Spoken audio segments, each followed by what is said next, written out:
It's wild as a musician how you can show up with a good heart, real talent, and no ego and still be overlooked. It's like they'll smile in your face, but they'll never call your name. And after a while, it's just like, what's the whole point of this music thing anyway? And I can tell you, as a full time musician of over 30 years now, this is something that I've dealt with repeatedly. So in this video, I'm going to show you exactly why this happens and show you exactly what you can do to not be overlooked so you can achieve your dreams as a musician. So I want to start this off by reading a comment that I got on a recent video that's going to explain this whole phenomenon, and it's going to be the sort of foundation of everything we talk about here today. And I'll put this on the screen for you to read. It's a little long, so I'm going to skip some parts. So in the second sentence here, they say, I've spent a good bit of time over the years trying to figure out where I fit in with music. I've been at open mics, and while other musicians were polite to me, no one ever wanted to help me with finding gigs, even though I would see them doing gigs together later. I thought it was because I'm female, but then I saw other females getting help. So I decided to stop doing that and seek God's direction. And it's the same for my worship band. I'm not great at harmony, so I don't really fit there. I believe that God has a place for me to share my talents where I can, where I'm waiting on, and I'm waiting on Him to open those doors. And, this is one of these things where I see a lot of musicians, and again, this is something that I've dealt with, where we're overlooked in a lot of ways where people don't choose us. I'll tell you a story about when I was in college, and there was the gospel choir at my school that me and some other musicians were playing for. Now, what happened was when I got to college my first year, the choir had already had some musicians there, and they were upperclassmen and stuff. So each semester, the gospel choir would do a concert, and we would spend weeks and months preparing for this concert at the end of the semester. And I remember the upperclassmen musicians, they would never show up for any of the rehearsals. They would come to like one or two, and then you wouldn't see them for like months or weeks on end.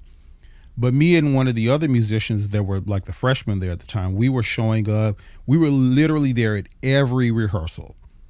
We knew all of the songs. We even spent a lot of time outside of the rehearsal practicing together to make sure that we had the songs down so we could come in and nail them. I mean, and we was on point. We was on time. We were doing everything right. But then the concert happened. And we're at the concert and we're performing the songs. And you know how at the end of like any kind of church service or a concert like that, or any sort of event like that where people are getting up to say thanks for all of the people who were instrumental in helping make the event happen. Well, they were getting up, the director of the gospel choir was getting up and thanking everybody. And they were calling names. I mean, they were naming people. This was like a 10, 15-minute speech of just literally naming names so they wouldn't forget anybody and stuff like that. They were calling names of who brought the food and who did this and who did that. And they finally got to the people who were part of the gospel choir and the people they wanted to thank. They listed almost every name there. They listed, the section leaders in the choir, some of the instrumental people that were helping with other stuff in the choir. And then it got to the musicians. And they were naming the musicians' names. And I never will forget this. I'm sitting there at the keyboard, and you know how you're kind of expecting it to come around to you. It's like, okay, they're going to call my name next. They call the upperclassman musician's name. Oh my God, I want to thank such and such. I want to say the names, but I want to thank such and such. They've been so great about being here, and they really helped. They can really play well and all of this kind of stuff. And they finished thanking them. And then they said, well, that's it, everybody. We want to thank everybody for coming. Thank you for being here. We're going to dismiss now. And I'm sitting there like, well, what about me? It's like, you know how I didn't do it for thanks or anything like that, but you're thanking people and you're saying you're appreciative of people and you're calling out all of these things that I did. I was there and all of that. And you completely overlooked me. And guess what? That very thing that I just described happened to me multiple times with the same gospel choir with the same people. And again, it got to that point to where it was just like, man, what's even the point of all of this? Like, why am I even here? So that taught me a valuable lesson in how things and people operate. And that's what I'm going to share with you in this video. So what I want to do is I want to give you 3 ways to deal with situations like that where you're overlooked and where you may feel like you're not being chosen or picked, even though you're showing up and you're trying to do the right things. And these are really, really important. So the first one is, and I want you to stick with me on these. The third one is going to be, I think, the most instrumental, and it's the one that I use the most. So stick with me on this. So the first thing I want you to understand is that it's not you. It's the system. And I know what happens. I don't want to be one of these people who blame outside forces to try to explain like things that are going on with us. Like, I'm a person I believe in self-reflection first, look at yourself first. But the reality of what we live in today is this world, there are systems that happen that take place. So let me explain something to you called the dominance system. And you probably know this as what used to be referred to as like the pecking order. So what happens in any social group, and this happens in the animal kingdom as well. So if you take a bunch of apes or you take a bunch of lions or anything like that, what happens is when people or animals get together in groups, they start to form hierarchies. And those hierarchies can be based on multiple things. Usually has stuff to do with, power and strength and fortitude and all of that kind of stuff. But nonetheless, there are hierarchies. And I would tell you, these hierarchies happen really, really quickly in human social circles, particularly with us as musicians. You're ranked and put in a hierarchy almost exclusively on the first impression that you give someone or your presentation when someone first meets you. And it's crazy because I remember when I first moved to the city that I live in now, and one of the things that used to be popular were shed sessions, where, if you don't know what that is, it's just a session where a bunch of musicians get together. Well, at least the idea was that a bunch of musicians are getting together in one place and sharing ideas, sharing licks, riffs, runs, and all of this kind of stuff on instruments, and everybody has input. And it was so funny, man. Like, I went to this shed session, and this is defining these hierarchies that I'm talking about. This was nothing even close to a shed session where you go, you get your turn to get on the instrument, show what you got, have, then somebody comes behind you or before you or after you and all of that kind of stuff. It was none of that. These musicians had organized into cliques, so much so that they had started rehearsing. Like, they put a band together to start rehearsing for the shed session before it. And then they got on the instruments and they were playing all of these songs and music and playing all of these licks and doing solos literally for like an hour and a half. And all of us were just sitting there like it was a concert for them. And it was crazy. So then when they got off, the next group, who were the next in line, so to speak, in the hierarchy, got on the instruments. And by that time I was like done. I was like out of there. But it's a demonstration that shows you how we organize into these hierarchies. And this is something important to understand if you don't want to be overlooked. The thing is, if you want to be taken seriously, you don't want to be overlooked in these situations. You want your turn at bat. You got to show up with the eye of the tiger. And what I mean by that is you can't show up timid. You can't show up and be overly polite. overly nice and all of these things. You have to let people understand that you are serious about what you do and you mean business. And I'm very well aware how that can be misconstrued as like, be a butthole to people and stuff like that. It's none of that. It's a line between those things. You're not showing up with an ego. You're not showing up to, cast your lot and say, I'm the best at this. It's just that to let people know who you are and what you do.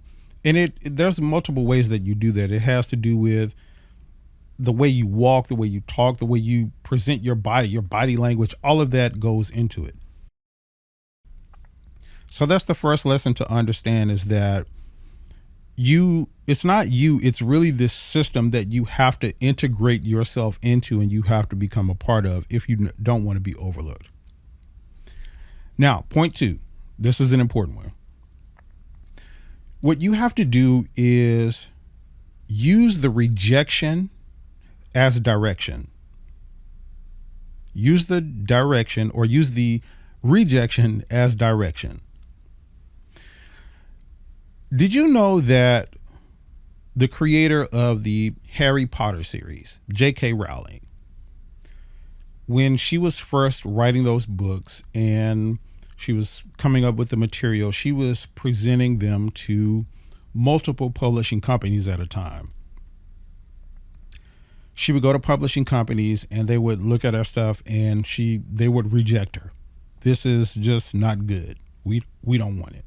Went to the next publishing company. This is not good. We don't want it. On and on and on up until 12 times. She got rejected a total of 12 times.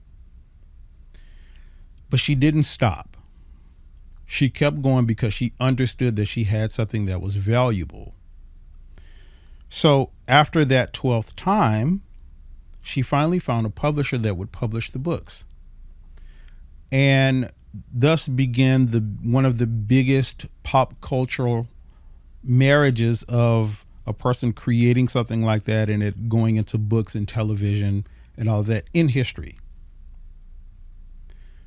She didn't give up. She didn't let the rejection that she was getting make her give up and make her get off her path and off her goals. She used that as a direction. The lesson in that is that, what I learned is that rejection is really not the end. It's kind of like the filter of where it is that you want to go. See, what happens is the rejection that you're getting and that you may be getting in these situations where you feel overlooked and all of this kind of stuff, it actually may be you being protected from bad relationships. We don't think about that kind of stuff, right? I wonder what happens if J.K. Rowling in those situations had gone with the first publishing company. Maybe that publishing company was one that was going to take advantage of her work, steal all of the stuff and all of this kind of stuff. So she could have been being protected from these 12 people that rejected her, so to speak. And then she finally got with the right person. So you got to understand that a lot of times in these situations, we give up and we settle and we stop and we say, this is not for me. And we say, what's the point? And we just give up on our dreams right at the edge of where a breakthrough is about to happen. Right at the corner where we're about to turn a curve and we're about to get to that 12th or that 13th publishing company. We've tried 12 and we're giving up, but we're finna be at 13 now, and 13 could be the big break, but we've given up. And that happens to so many of us musicians in these situations where we overlook. So again, the thing is, you have to use the direction use the rejection as direction. Use the rejection as direction. Now, the third point, which I told you is, I think, the most crucial and the most important, and this is the one that I subscribe to mostly, and this is the one that I teach people to use mostly. If you want to not be overlooked, if you want to be one of the people in the hierarchy that's picked, if you want to be chosen, what you have to do is you have to stop begging for a seat and you have to build the table. When I was in college, this is another college story I got to tell you. When I was in college, it's so funny how all of this relates, and I'm just thinking about this now. These same musicians, the upper class musicians that I was talking about in the story earlier, they also had bands and stuff, and they would play for events and stuff around the campus. And they were the go-to band. Anytime any event was happening on campus, they were the go-to band. And as freshmen and stuff coming up like that, I was trying to start a band and stuff as well, but we couldn't get any of the gigs because their band was getting everything. It's like they didn't even see us. It's like we just know to go to these musicians and this band. So we thought long and hard about, what we needed to do and all of this kind of stuff. And none of us was coming up with solutions about what to do. So here's what we did.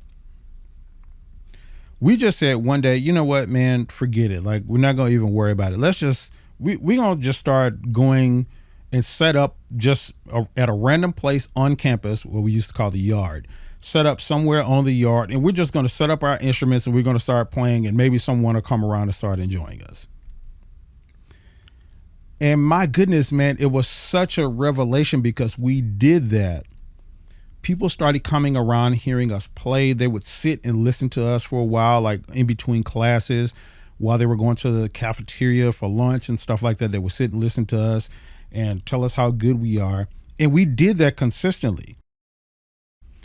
And what happened was, excuse me, after a while, it started getting attention from the people who were in charge of things around campus.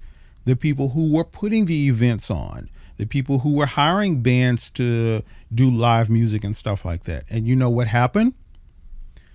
We got approached by many of them. Hey, we've been looking for a band to do this. The band that we normally use isn't available for this thing we want to do. And we were wondering what we're going to do. Are you guys available? And how much do you charge? We got that so much. And it became a thing so much that literally within a semester of college, within a couple of months, 2 or 3 months of college, we went from obscurity, from not being known by pretty much anybody as a band on campus, to being the premier band. We were the ones that were being called because guess what? While those other upperclassmen musicians, they were doing everything at first, they didn't have any competition. So they were slipping. They could do whatever they want to do. They could turn stuff down. They could show up when they wanted to. They didn't have to have a really good product. But us, we were practicing. We were shedding every day. We would get together, go over music, and we were ready. So when those opportunities came along, we were able to seize them. So essentially what we did was we didn't wait for someone else to give us a seat, give us an opportunity. We built our own table and we created seats around that. See how that works?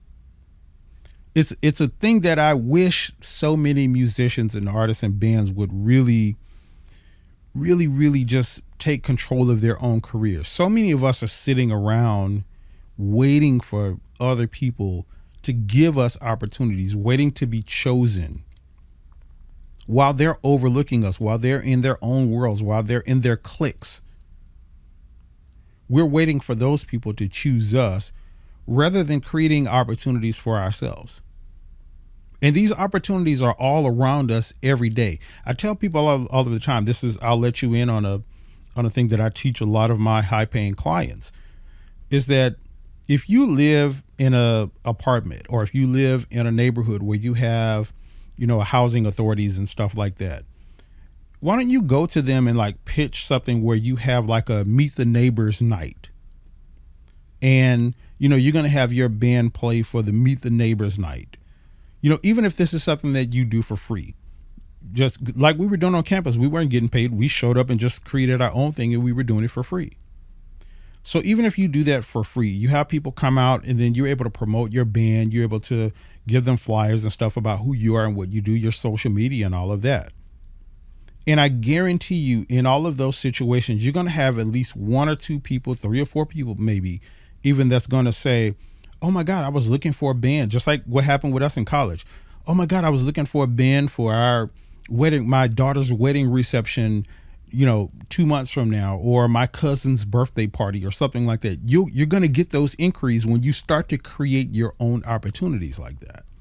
And that one's for free. You can take that idea and kind of use it.